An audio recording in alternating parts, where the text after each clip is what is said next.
Damo, you big sweet tooth. Yes, MP, you chocoholic.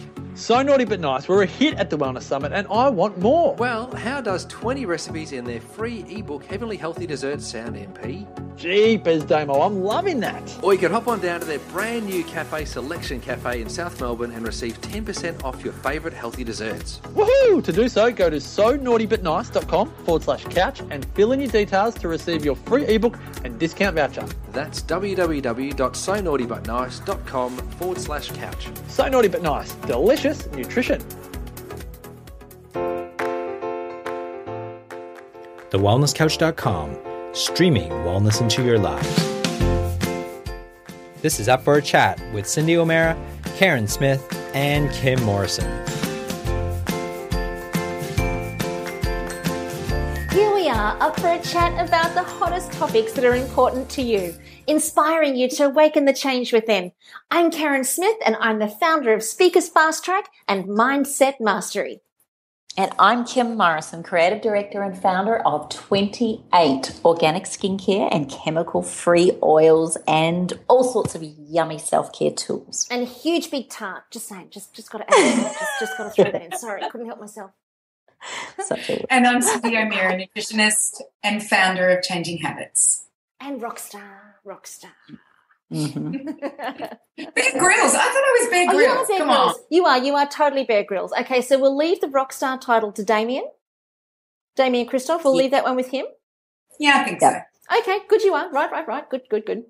So I think one of the reasons why I thought it was very important to point out our alias titles is because today on the show we have my kindred spirit joining us on the show.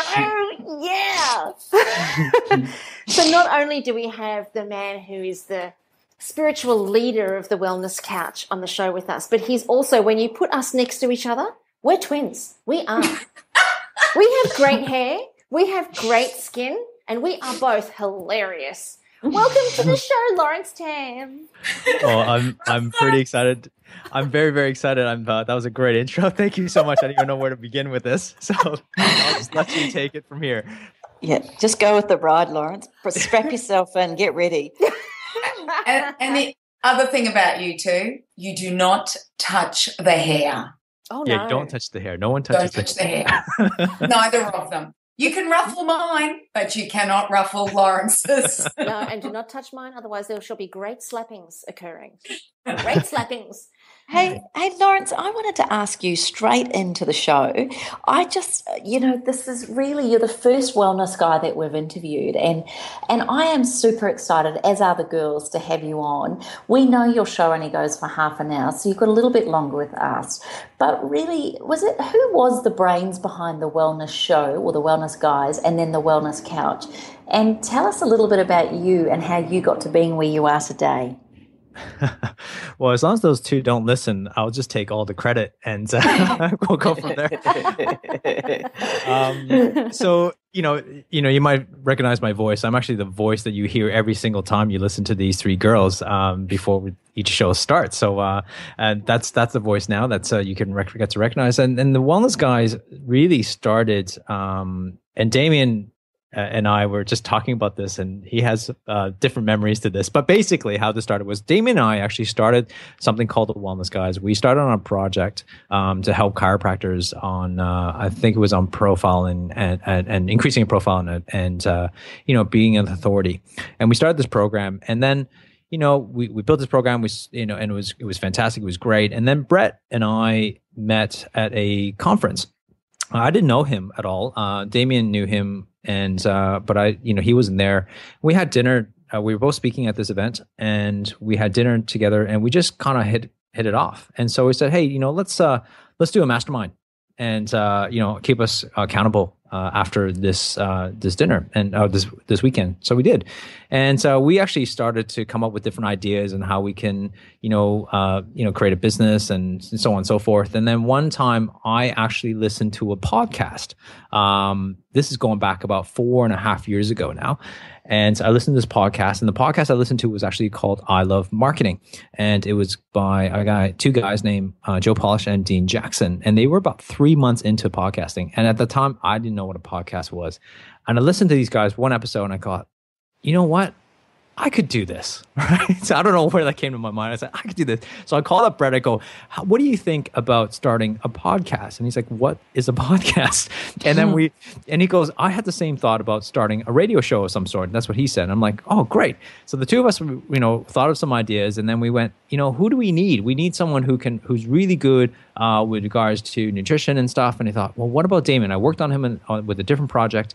Why don't we bring in Damon? And that's how the three of us got together on that initial idea of creating a podcast for people that, for the general public to really just reach and make a bigger impact. And I guess the backstory here is, more importantly, is that, we're all chiropractors, the three of us. But one of the key things that, for me anyways, I'm not sure about the other two, I want to make a bigger impact in the world. And, as a chiropractor or any practitioner, you're very limited to the amount of people you can help, within your, locality and your community. And I really want to reach a bigger audience. And I just felt that podcasting at the time was one of those ways that I could reach reach those people around the world. Beautiful. That's so amazing. Beautiful. That's pretty awesome. Have you always felt that? Not always. I think, if you go back to when I was a kid, I was a very shy kid. I'm a very introverted. Yeah, I'm a very, very introverted kid. I was a very nerdy kid through high school. I don't show many pictures. Okay, we do not have that in common. It's just... Yeah. You were probably the very popular one. I was one of those nerdy kids with big glasses and very no coordination whatsoever. And, it was just one of those things. It was, I was very shy, but, there was always something in me. I think I just felt like, I felt that I could be great at something. I just didn't know what it was. Mm-hmm. And I think all of us have that. I think all of us have that calling deep inside of us, and it's whether you choose to listen to it or not. And for me at the time, going back to, when you're in high school, like, you're just so lost anyways. You talk to friends and you have certain types of friends, and then you don't really think about the world. And it wasn't really until when I went to chiropractic college and started to realize that, the impact that I could actually make to people's lives, just with my hands. That's when the idea that, hey, maybe I can step into a role to start changing the world. But that whole impact thing to the world thing did not come until well into my chiropractic career, where I built a pretty successful practice in my eyes. And in a sense that I reached all my goals that I ever set for my life within 3 to 4 years. And then I was lost for about 4 years because I didn't have any new goals, and I didn't reset them because I reached them, and then I got comfortable. And so I was really toiling with myself in my mind, trying to figure out exactly what's the next evolution of Laurence Tham. What's the next thing I could do? And I struggled for a long time. And not that I wasn't happy. I was just happy, but I wasn't fulfilled totally. Yeah. And so to go from that nerdy kid, because I think this speaks volumes to the message that you deliver for all of people, really, and with what you've created with the Wellness Couch. To go from that nerdy kid who really didn't know himself to moving into chiropractic, it's interesting that the difference that you are making is so far and wide now. How did you, even if it was even a conscious process, how did you transform yourself? Because I can imagine it's a transformative journey to go from nervous of the world to stepping into I will make the world a better place, and that will become my driving force. One of the things that I recognized recently, and I didn't realize I was doing this until a framework was put to me by one of my mentors. His name is Dan Sullivan. And I went to Dan's. I've been under strategic coach for the last 2 years, and I've been flying to Toronto for the last, like every 3 months going there. And I've learned a lot from Dan. And one of the frameworks that he developed was this concept of confidence. And there's a lot of people wait for confidence, to be confident or to be certain before they actually go and attack something or to go after a goal or a plan. And we wait for this confidence. And, as a shy kid or as a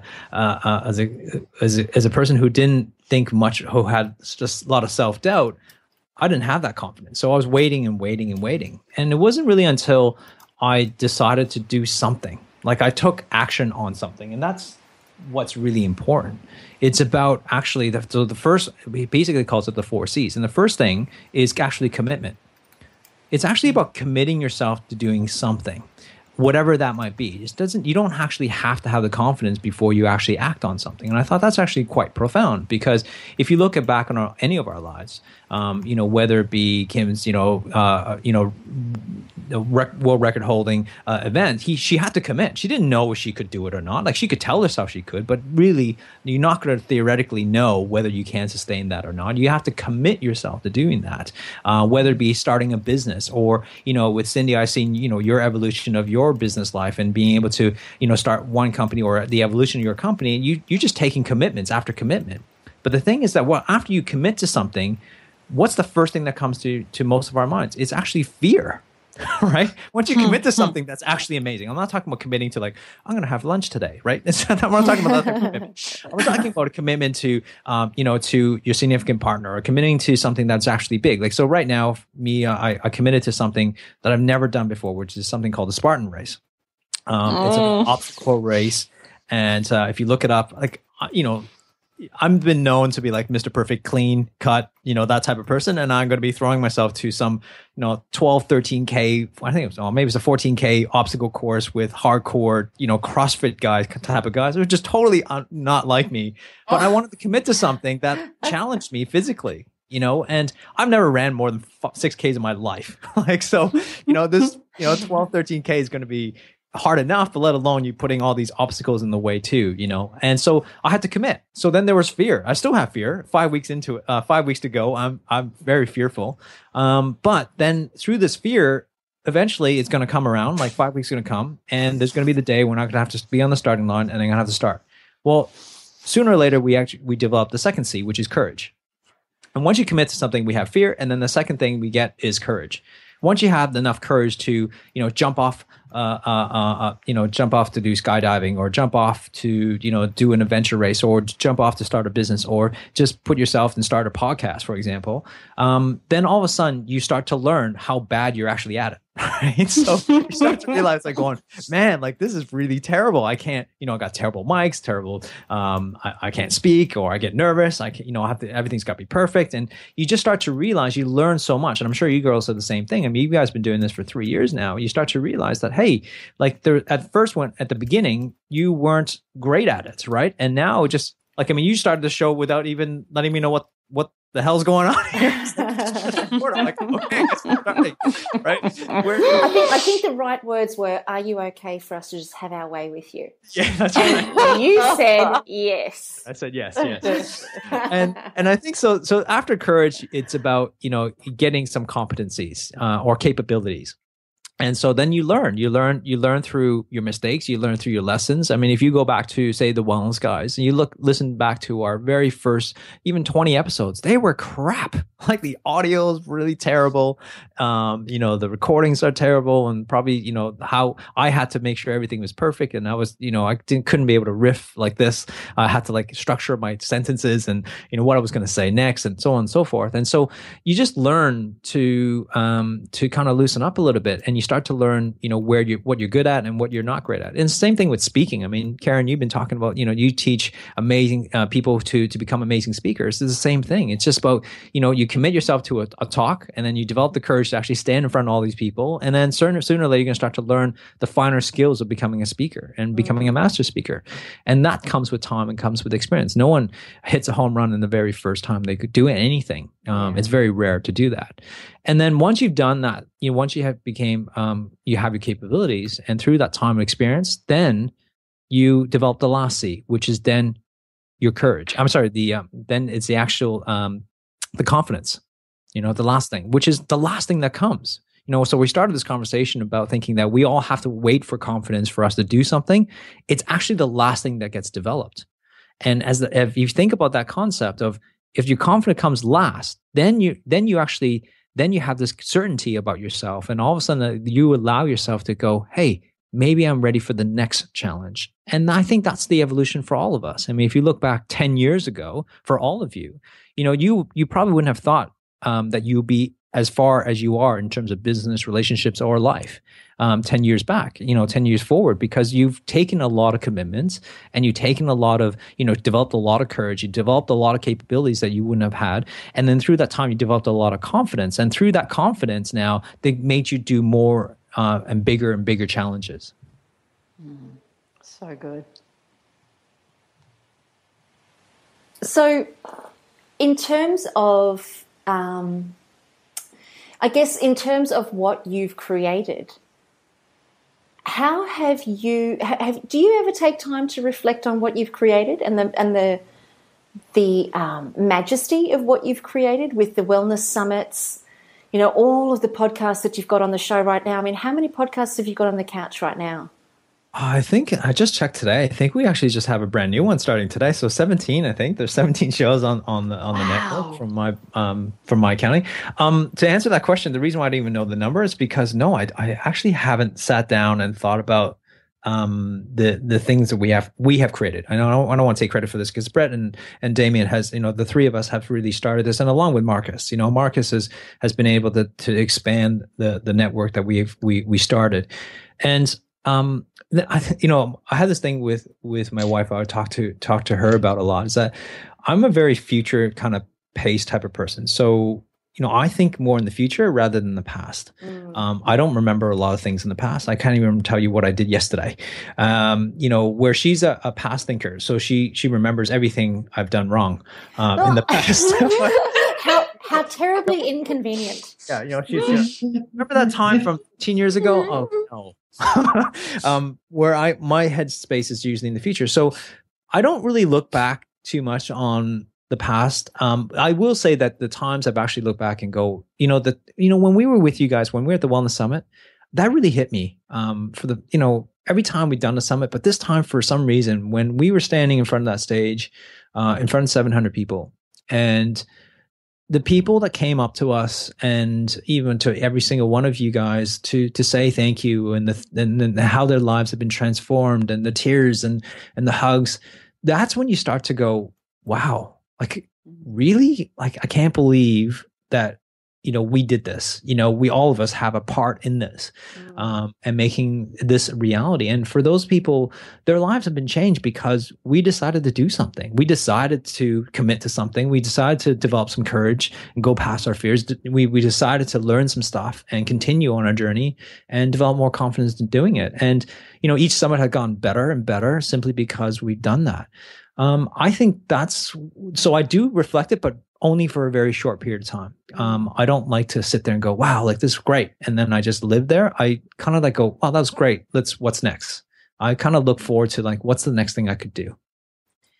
You made a really good point there, Laurence, and I think one of the things that I've loved about being around you guys and hanging out in your energy and being around you is it's almost like, and I know you and Karen probably won't admit to this, but you almost make it okay to not be perfect, to it's okay to make, I guess, mistakes, or not be afraid of not getting it perfect or getting it right, because, so many people out there, particularly the left brainers out there, want to get the plan. They want to make sure they've got it all in place. They want to make sure it's all happening before they actually take the step. And one thing that I will say, it's thanks to you, Laurence, and beautiful Brett and Damien, and of course my fellow podcasters here, that in all honesty, I have really stepped up. I mean, when I met you all the first time, particularly you three guys, I'd been listening to the podcast. I felt like I knew you. I felt like you were my besties because I heard you each week.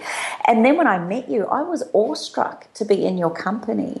Then to find myself now in a podcast with these two extraordinary human beings, then to be on stage at the first Wellness Summit at the Gold Coast. Then we've had, I think, 3 since, and the last one, like you say, was 700 people at it. And we were one of the guest speakers, the main speakers. I did the same thing, Laurence. I stood there and went, wow, you guys you've really taken something and allowed an avalanche of wellness and people that want to create change in the wellness and health arena. You've really given us all a platform through your punts and your courage and your, no doubt, fears, to then allow this, and another whole new wave of new podcasters are coming through. have you really, really looked at what you guys have done? Have you really thought about the magnitude of this? I think one of the things you talked about, being perfect. And, I'm known as Mr. Perfect for some reason amongst the guys. And this is where Karen and I probably differ. She is perfect in every way. And where, I just have a perception of perfect. I'm terribly unperfect in every way. There's so many things around it, but I have created structures in my life to look at where my weaknesses are. People think people have this perception. They think I'm very structured and very linear thinking. And, I have like this regimen of every day that I produce a whole bunch of things. And that is so far from the truth. And, and I'm trying to be honest here so that people recognize that you don't have to be structured and in order to function. But because that was my weakness, like I am such a procrastinator, and not finished and actually done like a Kobe. I don't know if you ever done a Kobe A test, which is sort of like looking at your personality and looking at how you function. And one of the things that I found out about myself was that I'm a great quick start. And which means that I can start projects like I'm a 9 out of 10. So which means I can start projects like this. Like, we talk about something, I'll get started. But what I found out about that is that I'm a terrible finisher. So I start a whole bunch of projects and never finish that. And that's why those 4 or 5 years I was telling you about was because I started all these projects that I never finished or completed on any of them. And, I learned a lot from them though. But what I recognize is that, if I was in a 4x100 meter relay race, you want me to be the first guy. You want me to be the first one to start, and I need to pass the baton to other people who are more brilliant or genius at completing things. And so now I develop a team around me to take on those tasks so that they can finish it. And so I think that's how we've been able to create those magnitudes. Like, partnering up with Brett and Damo, they are all ideas guy too as well. So which makes it hard which means we have a whole bunch of ideas we never finish, right? And so therefore having a guy like Marcus Pierce has been fantastic for our team, is because he is a finisher. He finishes everything else off where we kind of start with ideas. And so I think you got to start by not trying to be perfect. I try to get things perfect before I start. I mean, right now, my main core business now is that I actually, coach, business owners and chiropractors specifically in their business. Like, I started that because the only way I started it, I've been thinking about toying that idea for years. And then one day, I made a vow to a friend. I was attending a seminar, and I said I was not going to come back to his seminar until I actually did the one thing, which was a webinar, for example. It was a webinar that I had to go and do. So I put out this webinar. All I did was I said, this is the time of the webinar. This is what it's going to be about. And it's going to be 90 minutes long. Please go sign up. And I just hoped and pray. Just put it up on Facebook, and that's it. And the next thing I knew, I had like 120 people sign up for it. I'm like, oh, this is real. This is going to be real now. And so then I had to go, I guess I have to go create the slides now. So I created the slides and stuff. I'm like, all right, I'm just panicking. I was going to swear there, but I was panicking. And so, and really what I had to do, so then I created a course, and I put a product at the end, a product that I didn't even create yet. Like, I didn't even create. All I had was the name and the 6 components that was going to be in it. I love your work. Love your work. Mm-hmm. And then I just hoped and prayed that, that someone would buy. And if there was like more than 5 people, I was going to go ahead with it. If there was less than 5, I would just refund their money. And I think at the end, I had like 17 people. And then through another email, I got like 25 people at the end. And that's how I started. That was my business. That's what I started with, was just committing myself to a webinar, committing myself to do a product, which I didn't even create. And then I had to go and create it after I sold, 25 people into this program. I'm like, okay, well, now it's time to build. And that's how I started this career.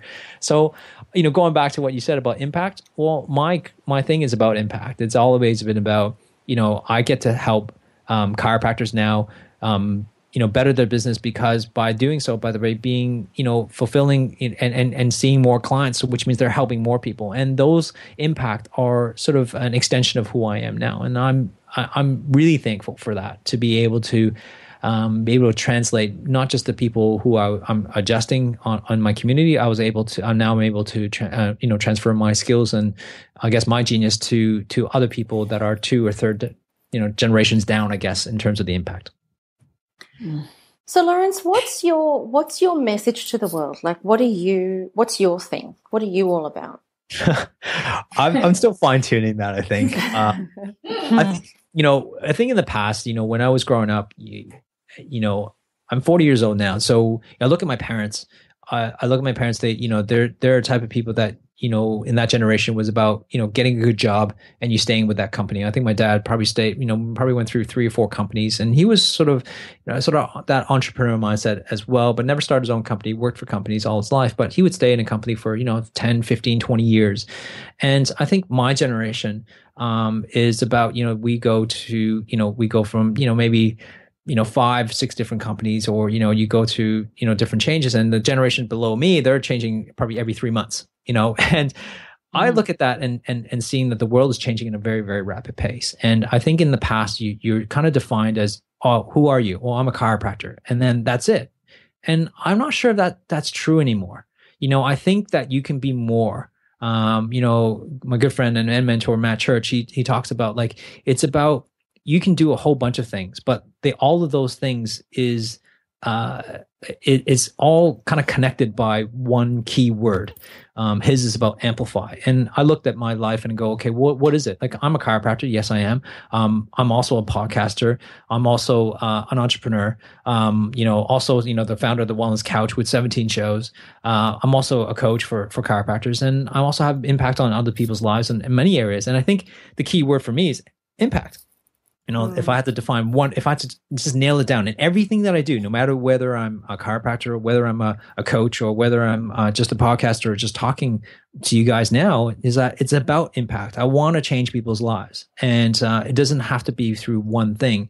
And so when if you go to my website, it's like, I couldn't even nail it down to one thing. I had to put 3 things on there: coach, chiropractor, podcaster. It's just because, I'm one of many things. And I think that's the new way of looking at things, is that each one of us has multiple facets about themselves, and that they can be great at a lot of things, but the core is what they're really genius at. There's a core in all of us that could be, could be anything they want. Like, if I wasn't a chiropractor, if I was, say, an accountant or a dentist or a medical doctor, I think I'll still be doing the same thing as I'm doing right now, just in a different way.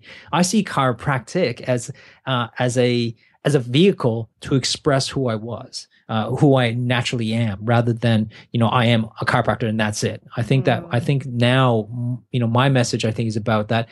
We want to become better at who we are, not being mediocre. And I think my message I really want to share with people is that you got to shine. Each one of you listening to this has to shine to the best of your ability, because the world needs you. I love what Seth Godin says, is that we need to do our art. We need to ship our art. People in the world need to see your genius, whatever that is, and I don't care if you help one person, but some people want to help millions of people. Some people want to help 10. It doesn't matter. But that one person is going to change or transform because you existed in this world. I think that's what I want to tell people in the world. It's because each one of us has this part of us, and then we're all part of this world. If we look at our human body, it's made up of millions and billions of cells, all coordinating, working together. Well, I think of the world, or this universe, is made up of millions and billions of people working and coordinating to make it function and flow. And so each one of us have a vital part. We just got to acknowledge it within ourselves and be okay with it.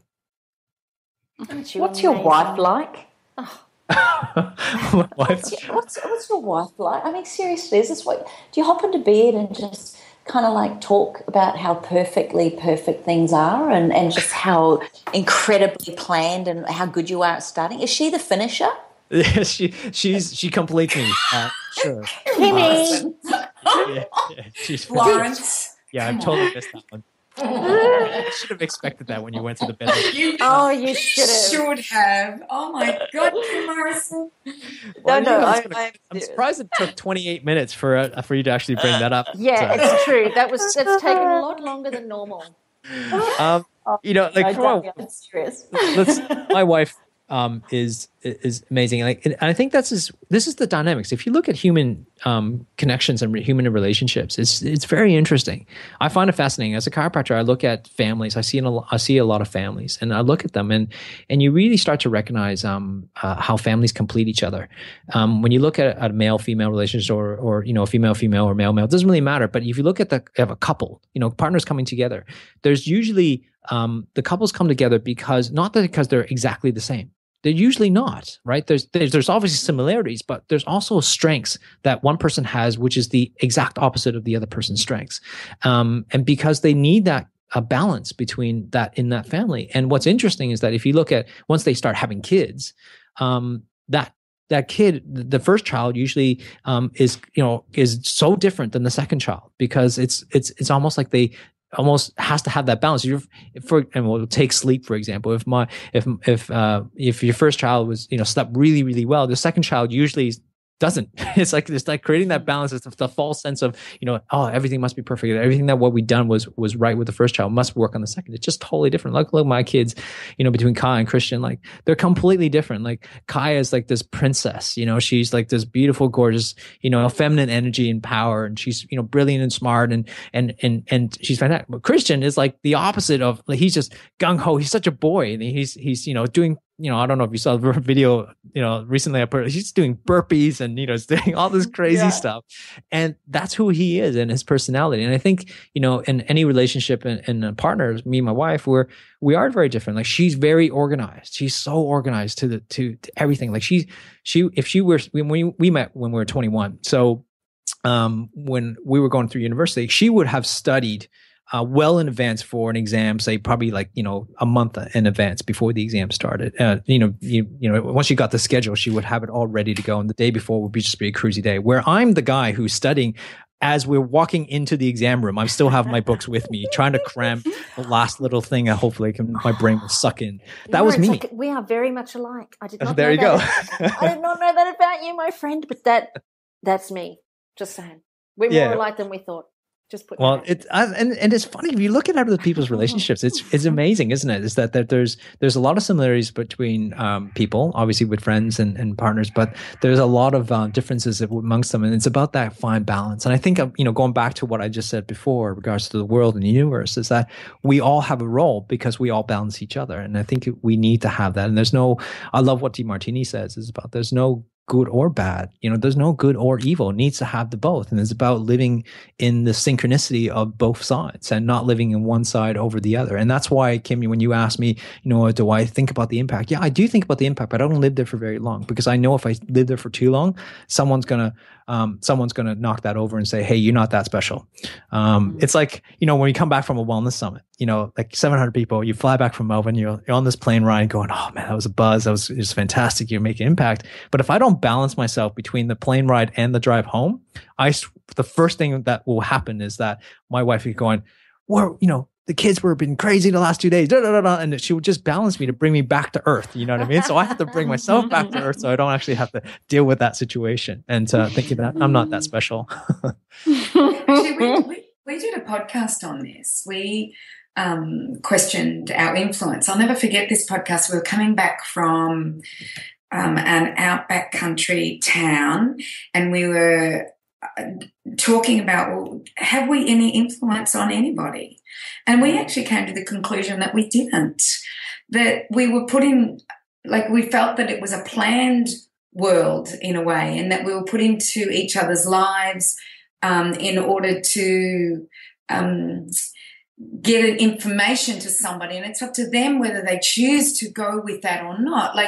And I've always been about, we cannot change anybody but ourselves. We have no impact to change somebody. We can only give them the information in order to make that change possible, if they choose to do that. Because somebody can read my book, 2 people can read my book, one will run with it, change everything, decide that they're not going to eat crap food anymore, they're going to eat really good food, and they change their life. I have nothing to do with it. All I do is give them the information in order for them to act on it. Then there's another person who will read the same book and go, oh, that's a lot of you-know-what, and do nothing with it and go another way. So we actually did this amazing podcast on it, And it was one of those real thinking podcasts that we did where we started with thinking we did have influence, but by the end of it, we actually realized that we didn't. It was interesting. Lawrence, you might like to listen to that podcast. We'll give you that number when we remember it. Yeah. Yeah, I will. I think there's some validity to that. I mean, I love the serenity prayer. You know, it talks about, I don't exactly know the exact words to it, but it's about changing the things you can change, right? And not letting the things you cannot change affect you. And so I think, you know, I'm a person to look at, the only thing that we're responsible for is really us. Like the only thing you can actually, you got to take self-responsibility. If you're not happy where you're at, you can only, you know, take responsibility for that action that you're not there. You can't blame anything else. You know, the world is ticking along, whether you like it or not. And the world doesn't wait for you to take action. And I think it's really important that, you know, so going back to, you know, theoretically, yes, I think the only person we can actually make an impact on is us. And through that, we just hope that that's going to leave a trail. And I don't think I talk about this. I think I talked about this at the Wellness Summit, and I had this vision of a boat, you know, driving in the middle of a lake or an ocean, and that, you know, your goal is to focus on your true purpose, to, you know, whatever that is for you. And, you know, a lot of people say, I don't know what my purpose is. Well, the purpose is about finding what's in you that you think is right now, and just go for that and drive in that direction. Start and just keep on driving, because as you drive, you leave a wake behind you, behind that boat. And the wake represents, as it hits the shore, it represents the impact that you make. And if you're in the middle of the lake, you can actually see, you know, the wake hitting the shoreline. But if you're in the middle of the ocean, you might never see that. You might never see that wake ever hitting that ocean. And that's okay. It's about just continue on your path and just let the wake hit the ocean when it needs to, and hit that person when it needs to. Like, I mean, Cindy, someone could probably read your book 30 years from now and go, oh my God, you know, how come no one told me this? And then they would have got that impact. But there's no way you would even, maybe they might not have connected with you. There's so many people, I'm sure, listen to these podcasts that never connect with us, never say, hey, you know, thanks for this, because that's okay. We don't do it for the praise. We don't do this, you know. I know you guys do it because you guys like to catch up, but I mean, at the end of the day, we don't do this because we're waiting for some, you know, validity to go, hey, this is making an impact. I mean, those words of encouragement that comes in every single week, yeah, they're fantastic, but we don't do it for them. We continue doing because there's people, we know now that there's people listening. So therefore we just do it. And this is why I think, you know, when we had the Wellness Summit and you actually see it with your own eyes that, man, there's people actually listening to us, the impact that we're actually making because of the, you know, because of the things that we're doing, that's reality. Because when we're doing a podcast, let's face it, we don't see anybody. Like, we don't, you know, we're just talking to ourselves, hoping that someone was listening. And, you know, I remember when I do Inside Champions Mind, which is one of the podcasts that I do on the Wellness Guys on mindset stuff. And the amount of people that call in and goes, you know, I listen to the podcast and you go, thanks, you know, I quit my job. I'm going, whoa, hold on a second. I didn't tell you to quit your job, right? But, you know, it's like, I just felt at the beginning, I felt like I was responsible for that. But I go, you know what? They're going to take it for what they need. Their situation, I can't be responsible. I can be responsible for translating my journey, you know, through what I've learned. And they got to take responsibility whether to listen to that or not, and how that impacts their lives. And so that's, I think you're right. I think the impact that you can make is yourself, which is, I think it's a duty. I think it's almost like a duty for each one of us to live the best possible life that we can live.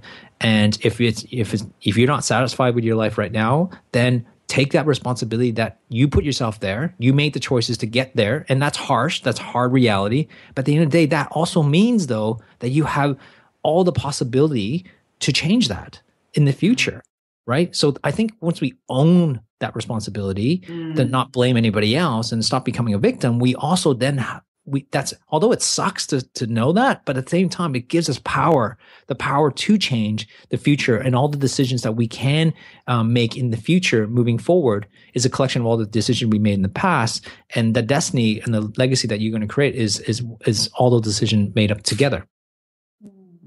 So good. I just want to kind of put a little bit more perspective around this. When you consider humans on this planet and the time we've been on this planet and where we are in time right now, and when we look at the universe and the size of the universe, and could there be life on other planets, and you realize that we're but a blink in time, And sometimes I find myself doing that. You know, you're having a fight on social media with someone, and I'm arguing away with them, and I'm thinking, hang on, what's the significance of this in the whole scheme of life and in the whole scheme of this planet? And where is my time better, put? And I do see this. I actually see so many arguments on social media, and arguments that are they're not going to be won because they're two different philosophies. So I guess, I just want to put in perspective, where we are, and we're just people who need to live their best life, because this is the one chance that we get to live a great life. And I think a lot of people just think, well, maybe there's tomorrow, instead of going, I have to start today. I have to do something with my life today. I can't wait for tomorrow. And I actually like, Laurence, the fact that you don't remember your past, because I'm like you, Laurence. I forget things. Like, my husband will remember something that I did 100 years ago, and I didn't even exist then. But he remember it. We all need that somehow.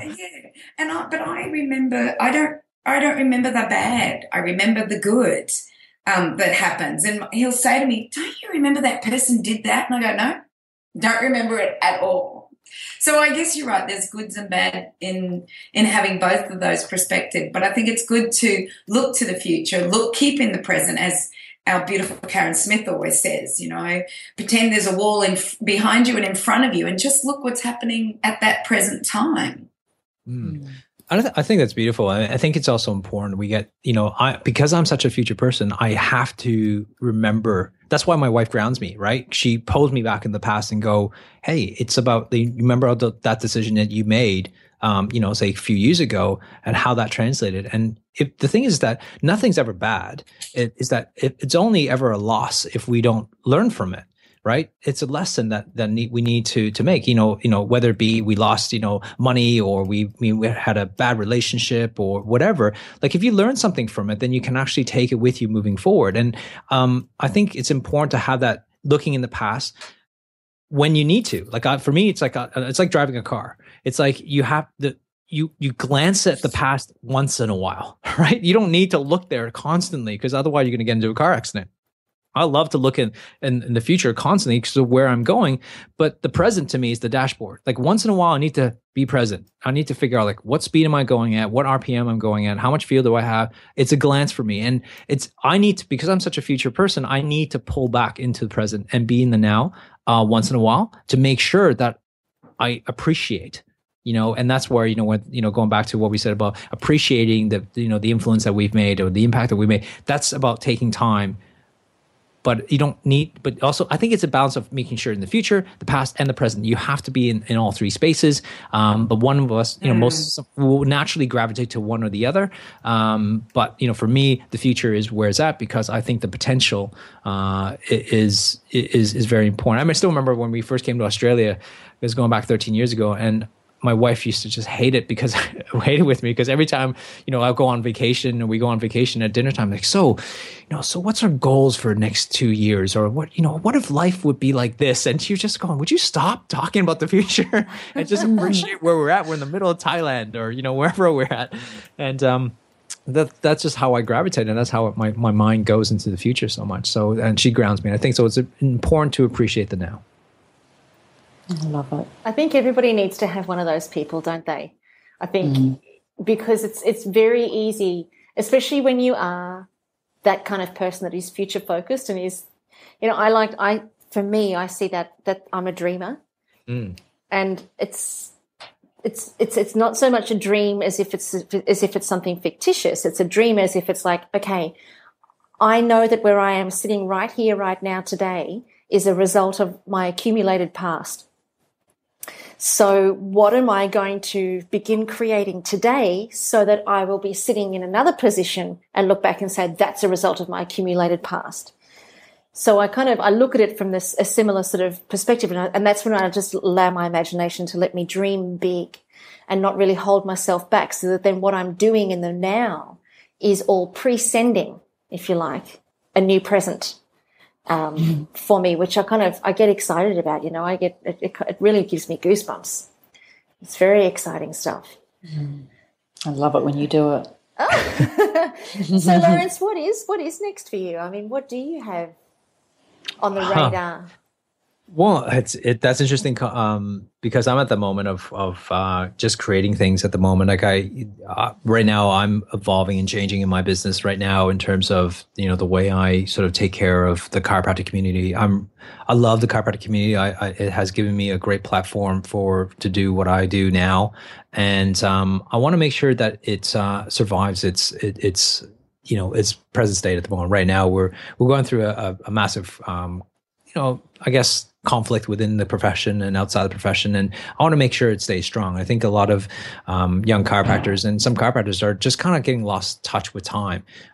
We can't be doing the same thing. And and the reason I'm mentioning this is because it goes across the board, no matter what you're doing in any business. I think in business, in the sense that people are doing the same thing as what they did 10 years ago or even 5 years ago. And unfortunately, that's just not going to work anymore. Society's moving such a fast-paced world that we need to adapt and we need to change. We need to change the message. We need not necessarily the core of the message, but the way we say it, how we say it and how we do things, how do we interact and how do we communicate.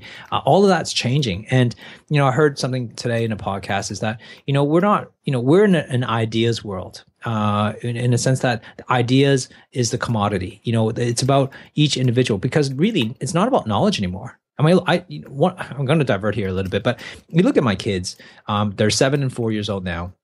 And to be honest with you, I'm kind of scared for them in terms of the way the school system's working for them, because of, they're, right now they're going through traditional schools. I actually went to see a high school maybe about a month ago, which is really interesting to look at. I mean, she's not going to go to high school for another 6 years or so, but you look at what they're talking about is that the high school is now not really, they're already thinking that it's not really for necessary education, because you can do that online, but it's actually more about community building. So they're even shifting their message because they know that's coming. And really, it's not about knowledge anymore, because, I mean, you can get knowledge from Google. Like, it's press of a button, you get the knowledge that you need. So it's not about knowledge. It's about how can you create ideas in the world and how can you change the world. I think we need to start teaching our kids about how do you solve problems. I think that's what the world needs. We need more problem solvers in this world. We don't need more followers. We need people to think outside the box and start changing it. And I'd love to somehow help that. I want to take people's ideas that's going on in their head and translate it into action, because I believe that each one of our ideas is going to be important somehow into this world, and it's going to make an impact. And who knows what that's going to be, because that one idea is going to change another idea, and that's going to change another idea. And I think, as we all stand on the shoulder of giants, that's how we're going to, really cause a faster evolution of time. And I've been reading this great book called The Rise of Superman. And by Stephen Kotler, and he talks about how we get into flow. And if anybody ever tried to read Flow, which is by Mihai Csikszentmihalyi, I think his name was, it's very detailed. Csikszentmihalyi. Yeah. Okay. There you go. I'm not even trying to pronounce that. The book was Flow. It's fantastic, but it's a really hard read because it's all about experience and all stuff. But basically, this is an updated version of that, and how a 12-year-old kid, right, who is now able to win, do a trick. As a 12-year-old in the X Games that, Tony Hawk took him 10 years to do, for example, and these guys are playing at a game at such a high level because they don't know any different. Because as a 12-year-old, you don't have the fear. You don't have the things that, stop you from thinking, because now the internet has made it possible for us to know things across the world that we would not have been exposed to 10 years ago or even 15 years ago. You watch, there's a great TED video about, the evolution of dance. And they talk about how these little 3-year-olds doing these crazy breakdancing moves, right? In the middle of Asia, there's no way they would have known those steps without the power of the internet, because the power of the internet now connects them to the rest of the world, that allows them to watch the Michael Jacksons of the world and watch them develop their skills. And they start practicing at home because no one's ever told them they can't do that until they're 18 years old. And I think that's when we start to become smarter and we become better, and we start to break the 4-minute mile types of barriers faster than the previous generation before us. And the next generation and the generation after that is going to continue to do that. And I think that may be the evolution of humankind. Wow. Awesome. Yeah. Yeah, it's interesting. I had never thought about that. I haven't seen that TED video, The Evolution of Dance, so I'll be watching it, definitely. But it's not, like I heard you say about the chiropractic profession and how what was the statement that you made about it? And Laurence, right now we're confusion or. Well, I think right now we're in conflict, and it's a conflict in a sense of that we're being attacked from the outside world looking in, and then that's kind of shaking the profession and trying. There's an outside group at the moment trying to shake chiropractic as positioning them as they shouldn't be, they shouldn't even exist. Like we're almost like they're all a whole bunch of witch doctors, and then within the profession, right, there's also a conflict that splits between the two, and that's causing a divide as well. And the thing is like what you said before, Cindy, about there's different paradigms, and you're not going to change the paradigm. Like you can't convince one side of the paradigm to change the other side of the paradigm. It's like trying to get the two of you guys to agree that one should eat meat and the other one should be a vegetarian, which is going to be impossible, right? So, or but you have mutual respect, right? Mm-hmm. That you're going to agree to disagree. But like that's how if the profession is going to move forward, and this is not just in the chiropractic, this is in other businesses and other professions as well, is that when we have two conflicting philosophies or become two conflicting paradigms, the goal is not to change the other person's mind. The goal is to go, how can we function together as a united front on the things that we're common about, and what's our main target? Like sit down and have a conversation. What is our objective? We're not going to agree on these things, but what can we agree on? And what's the actual thing that we're trying to impact into the world, as a united front? And that's a discussion that needs to be had. And I think that, for us, I think my school, I don't want to get into the political realm, but I want to be able to help chiropractors do better. I mean, there's so many great chiropractors that I see, great adjusters. They know so much, way smarter than I am. The problem is they're not seeing anybody. Why? Because they can't translate what's in their head to the general public. And that's a problem. And that's not going to advance the profession when you can't do that. And it's no different than you sitting at home listening to this podcast, have this great idea, right? This great idea has to be translated to what the market wants. If the market doesn't want it, it's just going to be a great idea. And I don't want you to waste your great idea just because you didn't know how to translate that to into the marketplace that people actually want it and desire it. I mean, you will look at Apple, and I look at Apple and I'm amazed every time how people line up for days for an iPhone when you can just go online, book it, and just walk in on the first day if you wanted to. Right? I can remember I bought the iPhone 6 in Perth and I literally booked it online and I walk to the store and I see people line up the door. I'm like, this is kind of crazy. I just walked in, bought my phone, and walked out, and they're still waiting in line. I don't. So I think it's about watching, like, how do you build a tribe? What's your calling? And you're not going to please everybody. There's going to be haters. There's going to be people who hate you, hate what you do. And we're going to have that internal conflict and argument, but that's fine. But you're also going to attract the people that you attract. And I'm not going to attract everybody. That's not who I am. I'm going to attract certain people like me, and you guys are going to attract certain, the people who like the wellness guys might be completely different than the people who like Up for Chat. But there's going to be common people that like both of us. But that's okay. That's why we have 17 shows, because I don't expect everybody to listen to us. Wellness guys could have functioned by ourselves, right? We could have just said, you know what, we're just going to do our shows by ourselves. But we realized the ultimate outcome was to make an impact.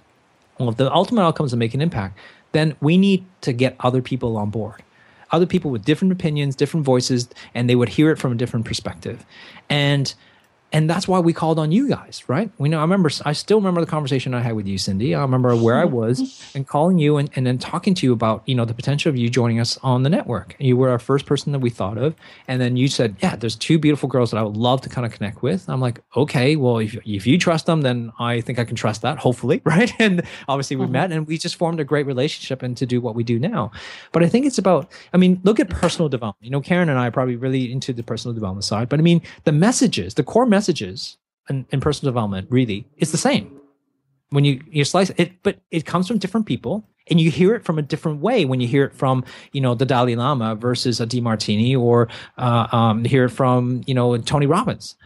They're talking about the same message, but we'll hear it differently because they said it differently or because of who they are. Someone like a Wayne Dyer might say it and then go, oh yeah, that makes so much sense. But when Tony Robbins said it, I didn't get it. It doesn't really matter. The thing is that we are taking those ideas and expanding on it and changing it and moving it to fit our tribe, whoever our tribe is, that we're trying to make an influence on.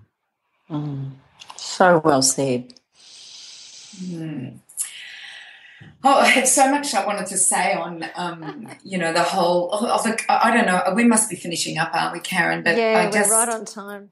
We're right on time. Okay, well, we can have this discussion, Laurence, at a later time, because the whole conflict with the chiropractic profession that I see in everything at the moment, not like in nutrition, not only are you having people from the outside attacking, but also people on the inside attacking.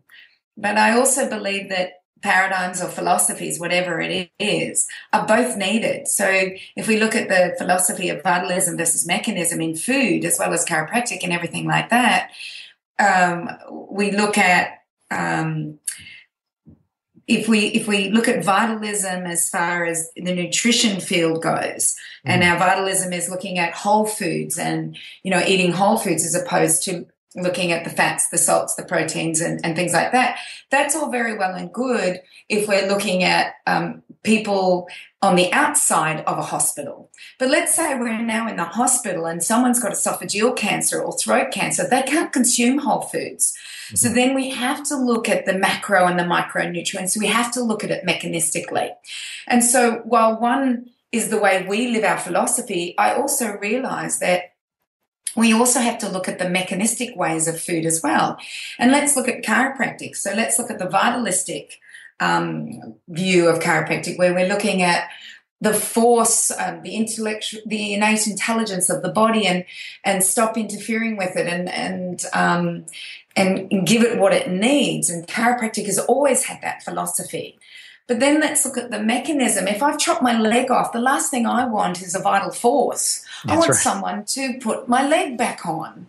So while we fight this, I actually, if we're not a profession that wants to take over the world, because that's what it's all about. It's when they think they're the be-all and all and for everybody, as opposed to, hey, this part of chiropractic works brilliantly for this stage of life. But then we also need to look at this side as well, and the same with nutrition. But I think the biggest thing is we just want to take over the world, and I see that as, I actually see corporations doing this, is that they don't want chiropractic or vitalistic nutrition or the way Karen thinks about the mind. That would put the psychiatrists way out of their league, or even Kim put all the perfume makers out of business because she likes to look at holistic things. So I believe that there is a place for all on a scale. There's a need for all on a scale. And sometimes it's when we want to take over the world that is the real problem. And I know that's the way I look at it, and I'd love to hear your view on that one, Laurence. Yeah, I agree with that statement, because really when we're trying to think that we're one size fit all, like our size, we'll take it, say, nutrition point of view, and say the paleo movement says that's the only way to eat, right? Well, that's not necessarily true. Like you said, there's a lot of circumstances that's not necessarily true. They're not for everybody. And the things that we're so different, we're so similar, but yet we're so different. And I think it's really important for us to recognize that, hey, it's like we all have a tribe. And this is where, we'll take it back to the chiropractic context. Like there's vitalistic chiropractors and there's mechanistic chiropractors. If that's the case, if there's two splits inside, 50-50, then there's also got to respect that there's also going to be vitalistic patients, right, or clients, and mechanistic clients too as well.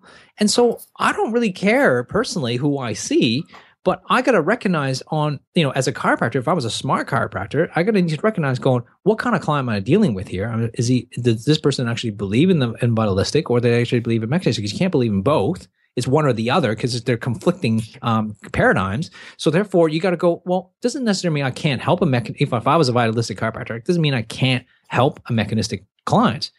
But what I'm not going to try to convince them or change them to, being vitalistic. That's not the goal. The goal is to kind of go, well, how can I help you based on your model, right? Using what I know, and then finding that gap. So there's in business, I developed this thing called the power versus force communication. And I look at the four forces in the clients, prospect or whatever business or whatever thing that you're trying to target. They have four things that you need to consider: their fears, their frustrations, their wants, and their desires, right? You got to look at that. And then what you bring to the table is your 4 powers. Your 4 powers is basically what's your experience, what's your knowledge, what's the promise that you can have for them, and what's the process. If you can figure all that, if you know the fears, frustration, wants, and desire, then you can figure out your experience, taking your experience, your knowledge, and your promise and your process, and mesh the two and find some common ground, the sweet spot, then you're going to be able to have a really great communication. If you can't do that, you have no communication. And the fault is not the client's fault or the person, is always about you, because you got to take self-responsibility, going back to what we said earlier, to say that if I'm speaking to you and you're not getting what I'm saying, then it's not your fault, it's my fault. So I need to come at you with a different way of saying it, using a different analogy, and communicate it in a different way. If you still don't get it, then I need to change another way of communicating. And that's the only way to actually build communication with each other, as in a relationship, in business, or anything, is by finding some common ground that you actually get, and have to take those analogies to mesh the two. And I think this is where, in politics, this is happening. This isn't happening in companies. And you're absolutely right. When one person thinks that their thing, or one dominant viewpoint think that that's the only thing to do it, that becomes like this, they're trying to dominate. But this is what causes war, right, in this world. Mm-hmm. When one belief or one country thinks that this is the way they should do it and this is the only way to do it, then that's what happens. And there's going to, in balance, we talk about balance, when you do it one way too much on one extreme, there's going to be uprising. And this is exactly what's happening to the world. There's always going to be uprising. You got too much dictatorship on one side, there's going to be uprising on the other side. You got too much uprising, there's unrest, there's going to be some sort of forces to kind of create some dictatorship to kind of make us bring us back to order. But that's the balance of the whole entire universe. It's this constant pull between, good or evil. This is not good or evil, I guess is probably a bad way to say that, but there's always this constant pull to make us try to stay in balance. And sometimes we see it within minutes. Sometimes it takes decades or even hundreds of years for that to kind of come into balance. Oh, beautifully said. I love the way, I think that can even relate to parenting, can't it? Like, as far as saying to your kids, come on, breakfast is on the table. And then the octaves go up. I said breakfast is on the table. And then, scream it, I said breakfast. Yeah. If they're not getting it, maybe it is. I really like that. I really like the way we can go, how else can we give this information? How else can we say this in order for them to understand it? We've also got to appreciate too, and I know that you know this, that we've got auditory, kinesthetic, and obviously visual learning approaches. We also have different personality types. And if we do want to have the impact, and one of the things that I learned very much as a speaker and communicator is you got to remember to talk to all 4 types, or whatever the model is that you work from. And also, in order to have impact, if you want to have a workshop, you don't know everybody intimately that you're connecting with. But I always say to my children, try and, you may not know that person. So just imagine that you're communicating to someone for the first time. Would you be awful to somebody? Would you be kind, be aware that the world is watching you. I've also said to myself at times if I've been losing it, if the world was watching you on video now, would you be proud of yourself? Yeah. I dare say at times with our closest, our friends and our family, but perhaps partners, we're sometimes the worst at that. So, we're all about impacting the world, but I truly believe if we bring it back to the home, bring it back into that beautiful family unit, and if we're kind to one another there, if we're then kind in our community, then maybe we can impact the world. And I think that's what I've loved most about you 3 wellness guys, and particularly your approach, Laurence, with that real mindset. I mean, you have such a melodic voice. It's such a captivating delivery. And you're so hot. But it is very easy to listen to you. And I think that you've been given gifts, and that's the other thing. When you have been given these gifts, don't waste it by doing nothing. You step outside that comfort zone. You're always talking about pushing beyond the boundaries. And I guess ultimately, if that's what you want, ultimately that's what it's about. Who are we? What is our true potential? And I love the way you take us to the edge on that. Well, it's a journey for me as much as anybody else, and I think that's the thing, is that I never pushed myself to the edge, and because I've learned to push it a little bit here and there, I start to realize there is actually more in me. And I look at some guys, and the Navy SEALs or, those guys who push themselves physically and going like, how on earth do you do that? I look at you, Kim, and what you did. I'm like, how on earth do you do that physically? Because, I was never physically inclined, but now I'm starting to learn to put myself in those situations to kind of learn, because at the end of the day, I don't know if I'm confident enough to do it. I don't have the confidence to do it. But at the end of the day, I need to put myself in there to actually test those limits. And, it's about knowing what's inside, and what you may think I'm only going to be impacting a small group of people. That's fine. Just go do that. And then you'll start to learn that, oh, wait a second, I might be actually really good at that. It's like speaking, I remember I used to be petrified of speaking. I don't speak very, I hate speaking. And I used to be so scared. And it was not until I did my first talk and then someone goes, that was an amazing talk. And you sort of just built that confidence, go, oh, maybe there is something here. And then you just get better and better and better at it. And then you start to learn, how to make a bigger influence. And I think that's what I meant right at the beginning of the call when I said each of us have a genius within us. I think it's just worth it to just test the limits on that genius and see what, at the end of your life, what kind of legacy can you leave behind. I love that. I think that really just, it gives everybody something to think about today, like right now. It's not about a future goal or, all those other things that a lot of people will avoid. It's as if to say, think about that for today when you wake up in the morning. What legacy will I leave behind after today? How will the world be a better place because I was here? And I think, Laurence, you've really inspired me actually today in the conversation, because to push ourselves beyond our comfort zone, beyond what we believe is possible for ourselves, oftentimes people really don't know what that means. We can say, get out of your comfort zone, you've got to become more, you've got to develop yourself, this is an expanding universe, be a part of it. But people don't really understand what that means. But when you put it in the language of what is your legacy, how is the world a better place because you were here? Did it matter that you were here? It's a different conversation, because it really brings it back to, well, what am I doing now? What can I do now? And what will that then bring for the future if I decide to do it again tomorrow? And I think that it empowers people in the moment. Yeah, and I think it's really important not to think that, we all watch successful people and they do amazing things. And, I'm like that too. Like, I admire certain people. I have, in my office right now, I have a whole bunch of sports memorabilia not because I'm a massive sports fan, but I want to surround myself with greatness. I want to walk into my office every day of my life and knowing that there's greatness in this room because they've done amazing things.